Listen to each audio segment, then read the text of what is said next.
বলো হেইয়স আরো জোরে হেইয়স আরো জোরে হেইয়স আফুরা ভাইয়ারা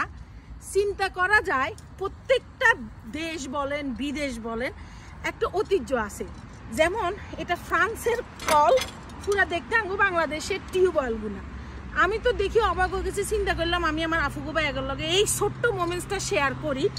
আমার এই শাড়িটা হইছে হ্যান্ডলুম ঢাকা হ্যান্ডলুমে জামদানি আর কলটা হচ্ছে ফ্রান্সে তো আমি চিন্তা করলাম আমাদের দেশে যেরকম টিউবওয়েল আছে আমগো বাড়িতেও আছে সেম এই দেশেও আগের ঐতিহ্য টিউবওয়েল দেখছেন নি এটা নিশ্চয় কতশো বছর আগে হইব হিসাব নাই ফ্রান্স টোটাল কত বছর আগের ফ্রান্স এই হিস্টোরি আমগো জানা নাই তো কলটা না হইলো মিনিমাম অনেক অনেক অনেক বছর অনেক পুরানো তো এটা লক করে দিছে চিন্তা করলাম আফুগো ব্যাগের লগে শেয়ার করি দেখছেন ফ্রান্সের কল